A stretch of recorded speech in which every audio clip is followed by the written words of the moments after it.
할렐루야. 오늘도 주일 예배 오신 여러분을 주님의 이름으로 환영합니다. 우리 옆에 분들과 이렇게 인사하시겠습니다. 주님께서 승리하셨습니다. 이렇게 한번 고백해 주실까요? 우리 주님께서 승리하셨습니다. 작은 하나의 사건에서 승리하시는 것이 아니라 사망을 삼키시는 승리, 사망을 삼키셔 부활하신 승리, 그 승리가 우리에게도 미쳐서 그 승리를 우리에게도 맛보게 하시는 줄 믿습니다. 여러분, 철로역정의 모든 이야기가 이제 딱 한 주 남았습니다. 오늘과 다음 주까지 진행되고, 광고로 보신 것처럼, 영상으로 보신 것처럼 28일 마지막 주일에는 2부, 3부, 4부 예배 때 우리 한 형제, 한 자매된, 한 몸된 지체들의 목소리로 다시 한번 철로역정의 이야기를 또 담아내었습니다. 계속 밤낮으로 연습하며 모이기 힘쓰고 있는 지체들 보실 때 많은 격려, 또 그리고 용기 또 북돋아 주셨으면 좋겠습니다. 그래서 마지막 주일에도 또 기쁨으로, 기대함으로 오셨으면 좋겠고, 오늘 죽음의 강에 관한 이야기, 어쩌면 좀 다소 무거울 수 있지만 그러나 꼭 필요한 주제이죠. 꼭 우리가 알아야 하는 죽음에 관해 함께 말씀을 나누려고 합니다. 철로역정의 이야기를 오늘 먼저 보시면 천사들이 말하죠. 이 강을 건너지 않고는 도성에 들어갈 수가 없다. 이 강을 건너지 않고는 방법이 여러분 있다, 없다. 없다는 거예요. 돌아서 갈 길이 없어요. 그리고 혹은 버티며 안 들어갈 수 있는 그런 길이 아니라는 거예요. 누구나 건너야 하고 반드시 다른 길이 아닌 이 죽음의 강을 정면으로 건너야 하는 상황이라고 말하죠. 문제는 이 강이 너무 무서워요. 너무 깊어 보이고요. 출렁입니다.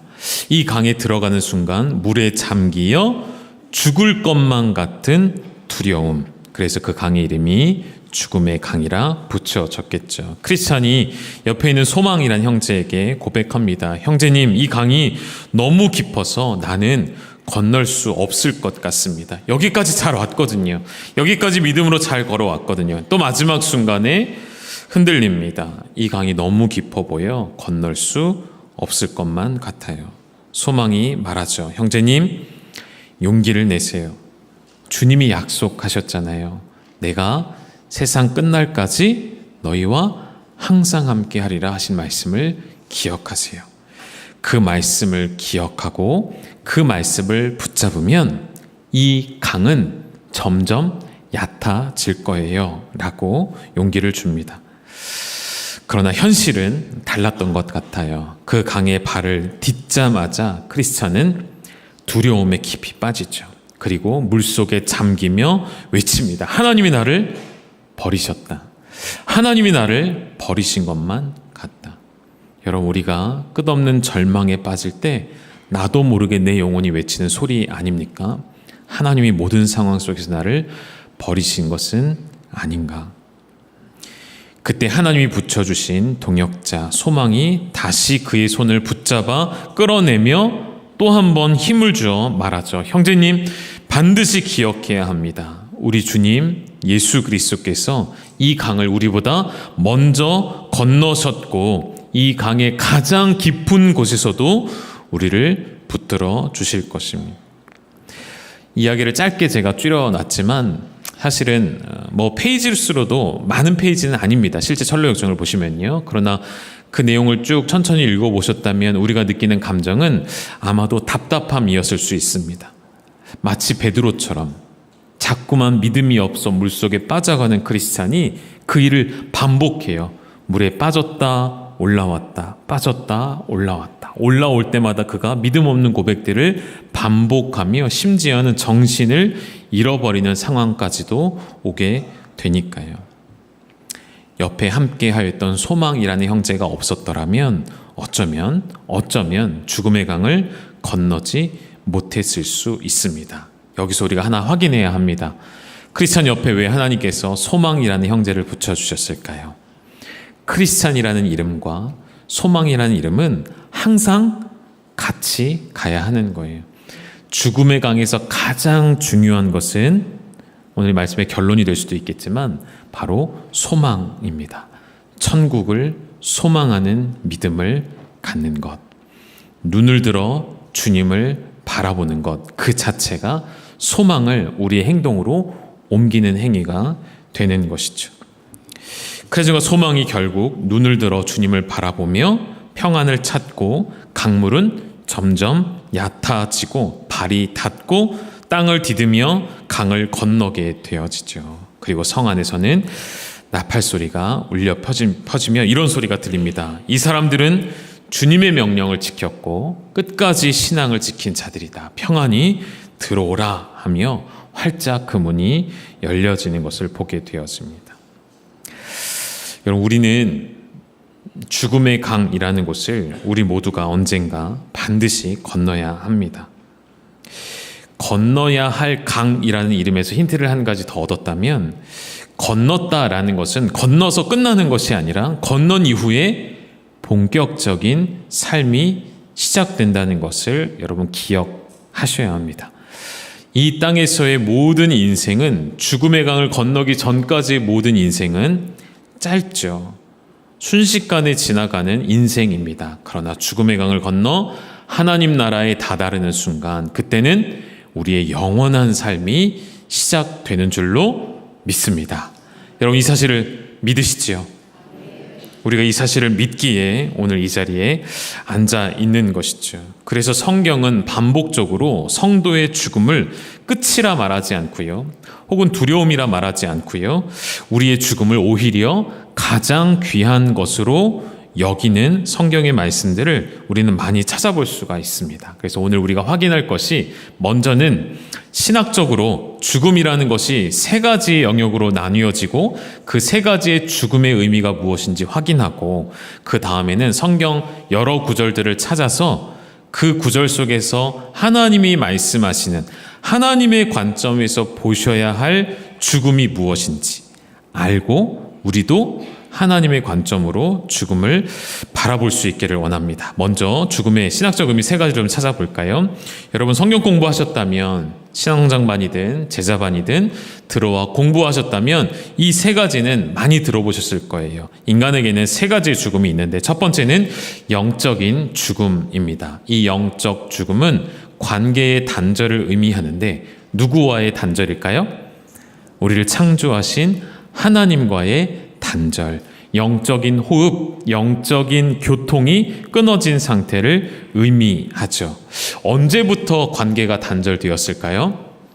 아담의 타락으로 말미암아, 첫사람 아담의 범죄로 인해서 이 땅의 모든 인간은 하나님과 단절된 상태에 놓이죠.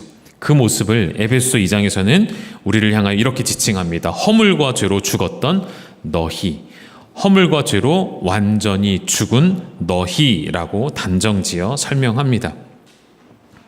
겉으로는 숨쉬고 있고 겉으로는 살아있는 것처럼 보이지만, 하나님과의 관계가 깨어져서 하나님을 만날 수도 없고 스스로는 찾을 수도 없고 그 앞으로 나아갈 수 없는, 교제할 수 없는 상태를 지칭하는 영적 죽음이 우리 모두에게 찾아왔습니다.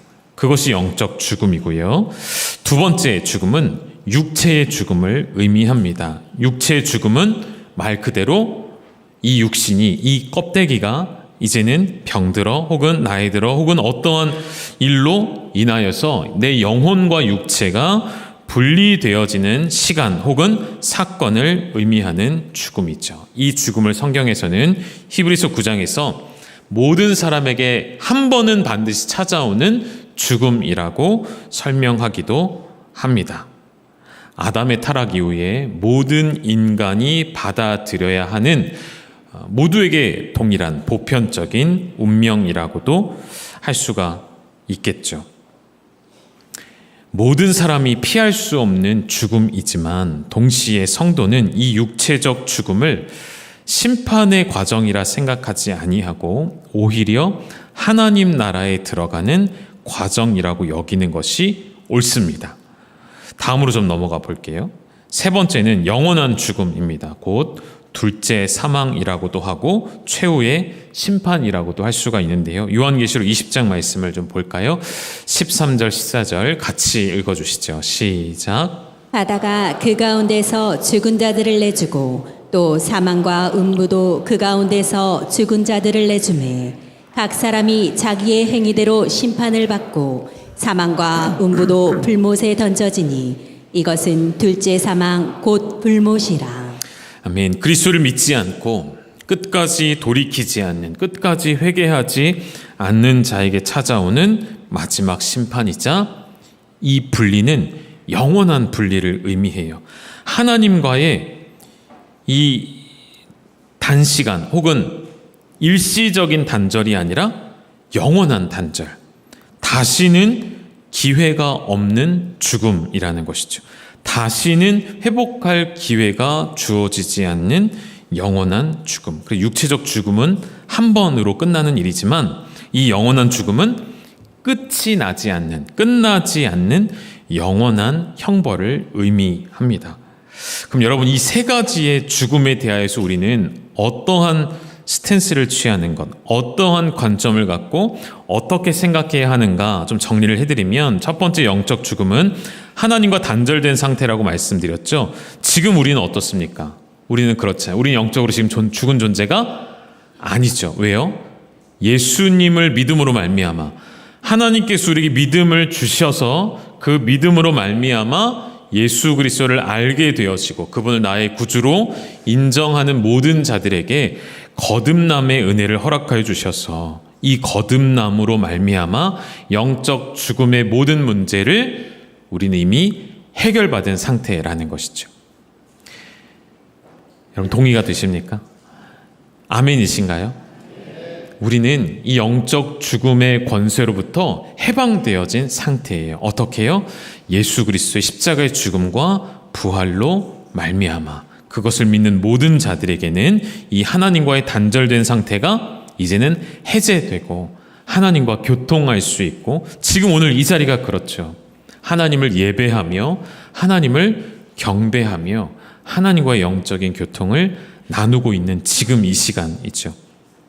육체적 죽음은요, 아까 말씀드린 것처럼 우리에게 이 시간은 끝이 아니라, 죽음은 끝나는 것이 아니라 천국으로 가는, 하나님께로 가는, 하나님과 온전히 연합되어지는 과정이라는 것을 우리는 반드시 기억하셔야겠습니다.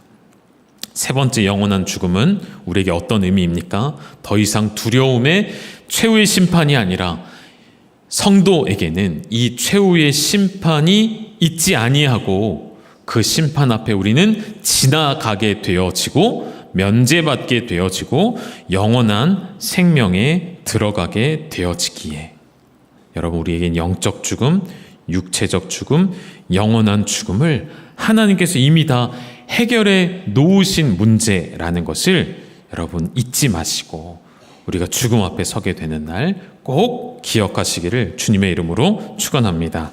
이제 죽음에 대한 성경의 말씀들, 구절들을 찾으면서 주시는 메시지를 찾아볼까요? 첫 번째 시편 116편을 통해 보실까요? 성경은 하나님께서 너무나도 귀중하다 여기시는 것입니다. 시편 116편 15절에 그의 경건한 자들의 죽음은 여호와께서 보시기에 어떻다고요, 여러분? 귀중한 것이로다. 하나님의 관점으로 보자는 것이죠. 왜 이 시간이 하나님께는 귀중한 것이 될까요? 세상은 죽음을 끝이라고 말하죠. 허무하다 말하죠. 죽으면 다 끝난다라고 말하는 것이 세상이 바라보는 죽음에 대한 관점입니다. 그러나 하나님은 이 죽음을 귀하게 여기시는데 그 이유는 하나님의 자녀들이 드디어 하나님의 품으로 돌아오는 시간이기 때문인 것이죠. 마치 멀리 집을 떠나 있던 자녀가 집에 돌아오는 날만을 손꼽아 기다리던 부모의 심정처럼, 혹은 그와도 비교할 수 없는, 이런 비유로도 비교할 수 없을 만큼의 거의 영원에 가까운 시간을 하나님이 기다리셨고 이제 그 사랑하는 자녀들을, 그 사랑하는 백성들을 하나님의 품에 안으시는 시간이기 때문에 이 시간은, 이 죽음은 결코 헛되지 않고 가장 귀한 것으로 하나님이 여기시는 것이죠.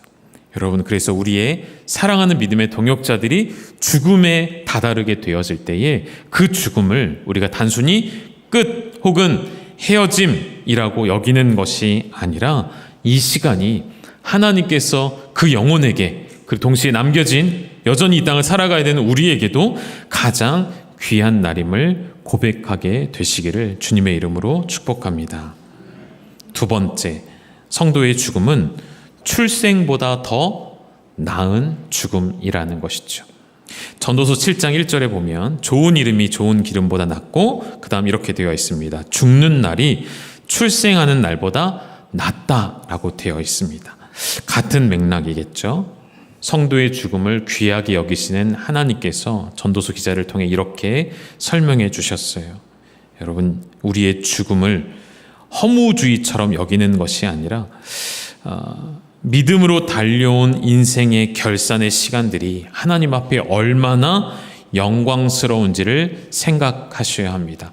그래서 전도서 7장 초반에 그 문맥 맥락을 보시면 혼인잔치에 의해서 가는 것보다 장례 자리에 가는 것이 더 지혜로운 일이다라고 쭉 설명을 합니다.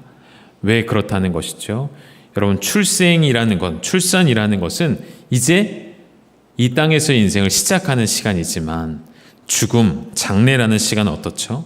이 땅의 모든 수고를 다 마쳤고 이제는 하나님께 다가가 영원한 삶을 시작하는 시간이기 때문에 이렇게 좀 설명하면 조금 더 이해가 쉬울 것 같습니다.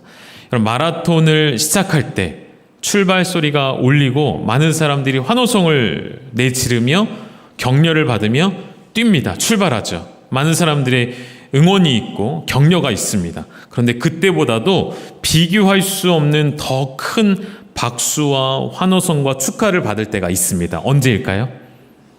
골인 지점에 들어올 때죠. 결승선에 도달할 때이죠. 우리가 인생의 누군가의 가정에 한 아기가 태어나는 것이 얼마나 기쁘고 귀한 일인지 매주일 오후 예배마다 우리 첫나들이라고 해서 그 가정에 주신, 하나님이 주신 그 귀한 선물을 우리가 함께 축복하는 시간을 갖잖아요. 그 아이의 인생을 함께 축복하며 기도해 주잖아요. 근데 그보다 더 귀한 시간이 언제라고요? 우리가 죽음을 맞이하는 그 시간. 그 시간은 하늘의 천군 천사들이 나팔 소리를 울리며 그리고 하나님께서 우리를 환영하시고 환대하시는 시간이기 때문에 여러분께 저는 질문을 드리고 싶어요. 여러분의 인생의 마지막 날이 하나님께 영광이 될 수 있도록 여러분은 어떻게 이 땅에서 인생을 살아가시겠습니까? 여러분 스스로에게 질문해 보셨으면 좋겠습니다. 세 번째로 넘어가실까요? 성도의 죽음은 다시 영원한 생명으로 바뀌어지는 시간이죠. 요한복음 11장 나사로의 사건에 예수님이 놀라운 고백을 해주시지 않습니까? 같이 읽어볼까요? 25절 시작. 예수께서 이르시되 나는 부활이요 생명이니 나를 믿는 자는 죽어도 살겠고. 아멘. 예수님이 누구시라고요, 여러분? 부활이며 생명이십니다. 그래서 부활이고 생명이신데 그게 나와 무슨 상관입니까? 다음 예수님이 뭐라고 하셨어요? 나를 믿는 자는 아멘. 내가 부활이며 생명이니 나를 믿는 자는, 나와 연합된 자는 너희가 육체적 죽음을 맞이하겠지만 어떻게 된다고요? 그러함에도 살리라, 영원히 살리라 말씀하셨어요. 죽음은 끝이 아닌 부활의 시작이라는 것을 기억하시기를 주님의 이름으로 축복합니다. 네 번째, 성도의 죽음은 승리 그 자체입니다. 패배가 아니에요. 실패가 아니죠. 고린도전서 15장 55절에서 57절, 원수는 이 사망을 통해, 이 죽음을 통해 우리를 실패하게 만들려 하였습니다. 그러나 하나님은 우리의 죽음을 승리가 되게 하셨습니다. 같이 읽을까요? 시작. 사망아 너의 승리가 어디 있느냐? 사망아 내가 쏘는 것이 어디 있느냐? 사망이 쏘는 것은 죄요 죄의 권능은 율법이라. 우리 주 예수 그리스도로 말미암아 우리에게 승리를 주시는 하나님께 감사하노니. 아멘. 사망아 너의 이기는 것이, 너의 승리하는 것이 어디 있느냐? 아까 말씀드렸죠. 예수 그리스도의 부활로 말미암아 모든 원수가 손에 쥐고 있는 사망의 권세가 예수님의 부활에 그 생명에 삼킨 바 됩니다. 조금 이따가 말씀을 한 번 더 확인하실 거예요. 그래서 죽음은 더 이상 우리에게 끝이 아니고 그 확실한 증거가 예수님의 비어있던 무덤이었죠. 여러분, 죽음을 바라볼 때 결코 두려움이 아닌 승리의 확신을 얻게 되시기를 주님의 이름으로 축원합니다. 5번째입니다. 성도의 죽음은 새로운 몸을 덧입기 위한 시간인 것이죠. 고린도후서 5장 1절에서 4절 중요한 말씀이니까요. 우리 천천히 쭉 읽어보시죠. 시작. 만일 땅에 있는 우리의 장막집이 무너지면 하나님께서 지으신 집 곧 손으로 지은 것이 아니요 하늘에 있는 영원한 집이 우리에게 있는 줄 아느니라. 참으로 우리가 여기 있어 탄식하며 하늘로부터 오는 우리 처소로 덧입기를 간절히 사모하노라. 이렇게 입음은 우리가 벗은 자들로 발견되지 않으려 함이라. 참으로 이 장막에 있는 우리가 짐진 것 같이 탄식하는 것은 벗고자 함이 아니요 오히려 덧입고자 함이니 죽을 것이 생명에 삼킨 바 되게 하려 함이라. 아멘. 그렇죠. 죽을 것이 생명에 삼킨 바 되는 것. 사탄의 손에 쥐어진 모든 사망의 권세는 예수 그리스도의 부활로 말미암아 생명에 완전히 삼키어졌고, 그렇게 되어서 우리에게 하나님은 새 몸, 바울이 비유로 쓰는 것처럼 우리 육신을 장막에 비유했죠. 손으로 지은 장막이기 때문에 시간이 지나면 낡고 망가지고 결국에는 무너지는 장막이라는 거예요. 그러나 염려하지 말라는 것입니다. 왜요? 우리에게는 손으로 지은 집이 아닌 하나님께서 예비하신 영원한 집, 영원한 새로운 몸, 새로운 육체가 있으니. 여러분, 여기서 말하는 새로운 몸은 비유적인 표현이 아니라 실제의 이야기입니다. 실제 저렇게 나팔 소리가 울려 퍼질 때 우리에게 새로운 몸을 입혀주실 타이밍이 기가 막히게 맞춰주셨어요. 역시 감사합니다.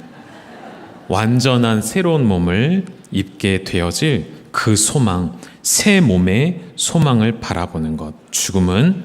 죽음이라는 것은 옛 몸, 낡은 몸을 벗어버리고 새 육체를 입는 시간인 줄 믿으시기를 축복합니다. 6번째입니다. 성도의 죽음은 주님이 깨우실 때까지 잠자는 죽음이라고 말하는 것이죠. 여기서의 잠은 이제 비유적인 표현이겠죠. 데살로니가전서 4장 13절 말씀 같이 읽겠습니다. 시작.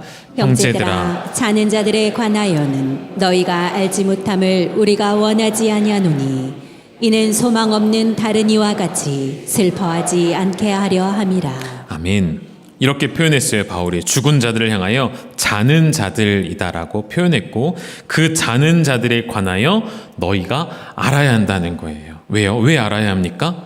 죽음에 관해 온전히 알지 못하면 사람들은 소망 없는 사람처럼 살아가기 때문이에요. 죽음이 끝이라 여기고 죽음은 헤어짐이라 생각하기에 소망이 없는 다른 이들과 같이 슬퍼하지 않게 하려고 너희는 죽음이 무엇인지 알아야 한다는 것이고, 바울이 비유로 표현한 거예요.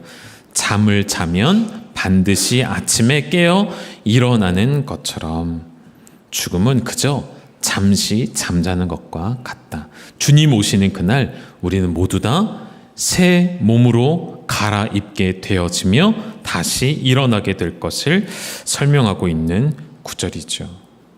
자주 표현 드리는 내용이기도 합니다. 여러분, 우리는 매일매일 사실 부활을 연습하죠.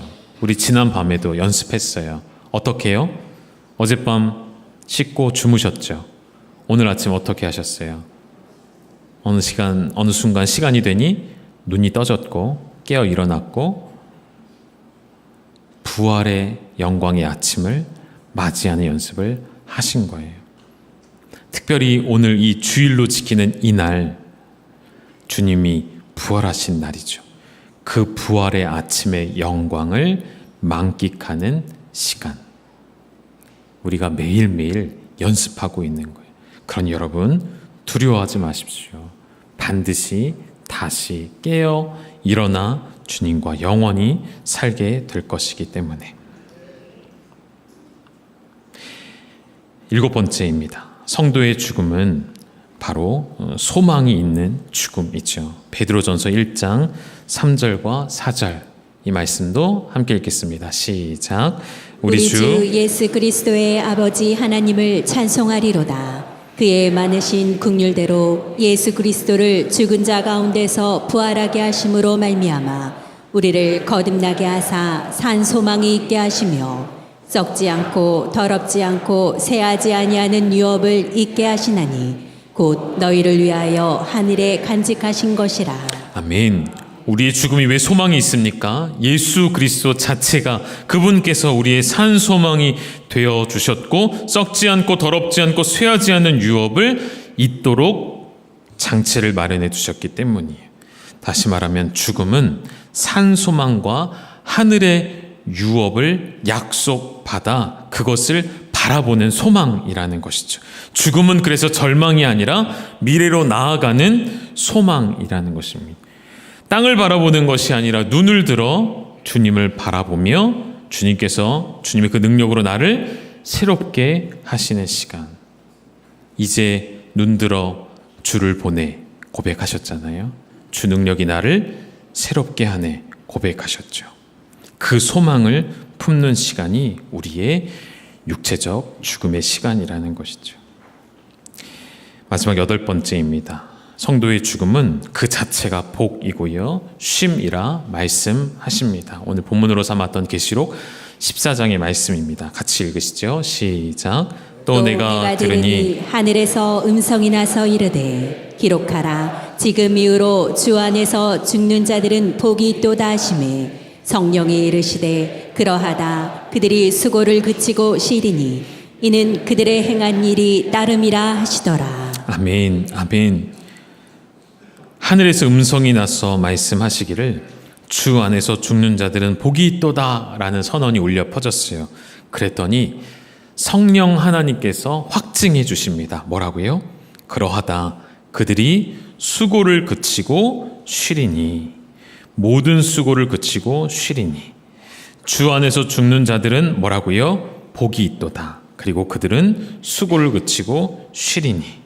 여러분, 요한이 이 하나님의 말씀을 들으며 기록한 내용이었어요. 죽음은 끝이 아니라 영원한 안식의 시작이고 우리가 주님을 위해 행했던 모든 수고가 하나님 앞에 영원히 기억되는 시간이라는 것이죠.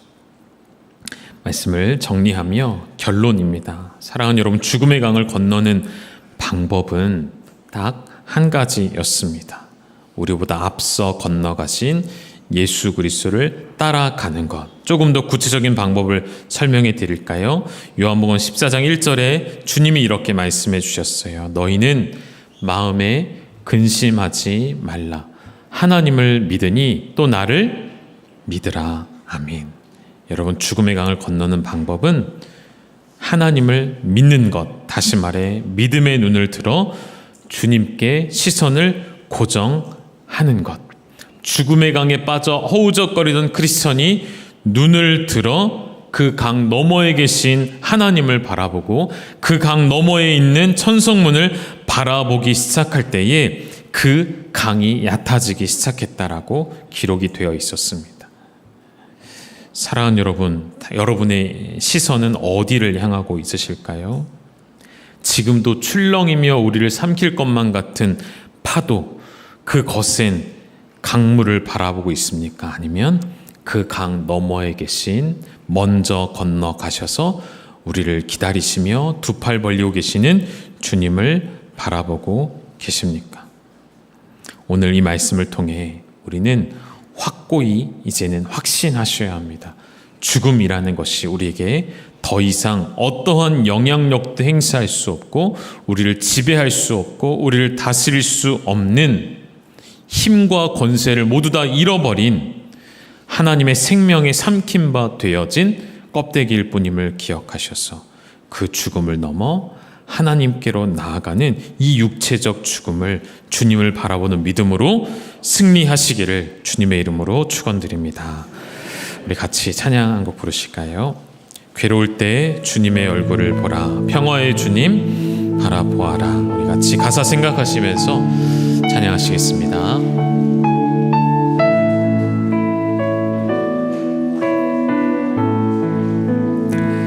괴로울 때 주님의 얼굴 보라, 평화의 주님 바라보아라.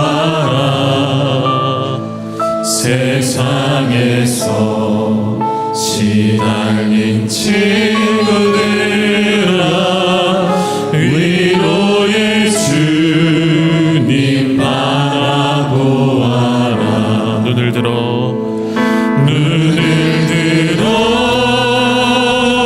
주를 보라. 내 모든 염려 주께 맡겨라. 슬플 때에 주님의 얼굴 보라. 사랑의 주님 한식 주리라. 우리 간주해 주시고요. 우리 2절은 다 자리 일어나셔서 믿음으로 고백하실까요?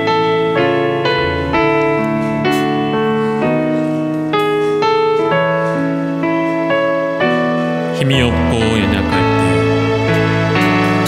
힘이 없고 내 마음 연약할 때, 능력의 주님 바라보아라. 주의 이름 부르는 모든 자를 힘 주시고 다시 고백할까요? 힘이 없고 내 마음 연약할 때, 능력의 주님 바라보아라. 주의 이름 부르는 모든 자를 힘 주시고 지켜주시니. 눈을 들어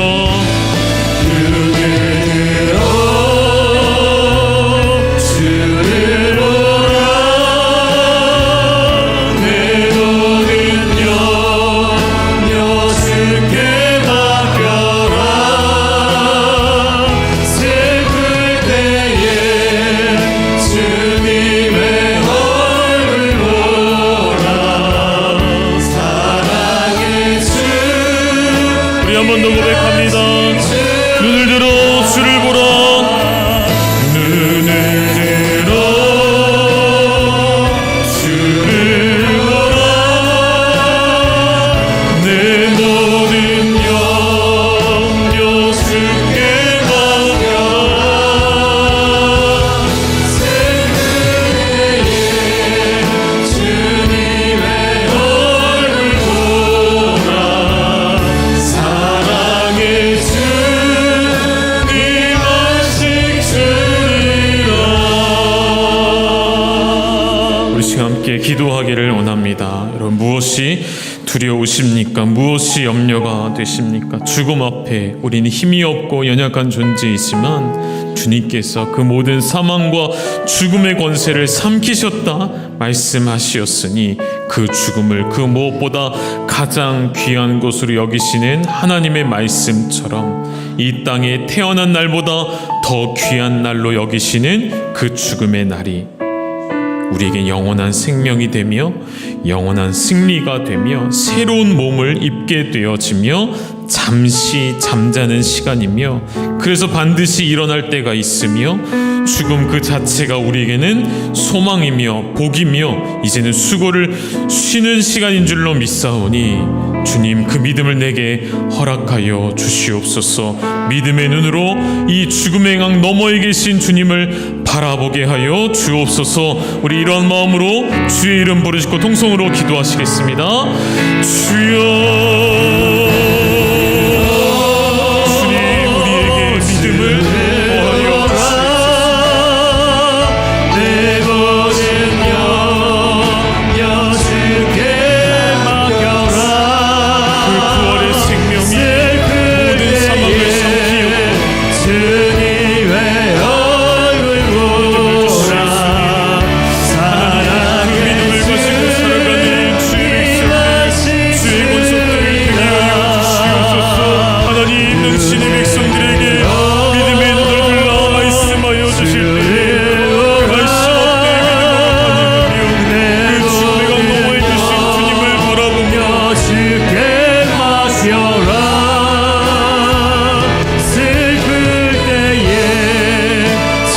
주님의 얼굴 보라 사랑의 주님 안식 주리라.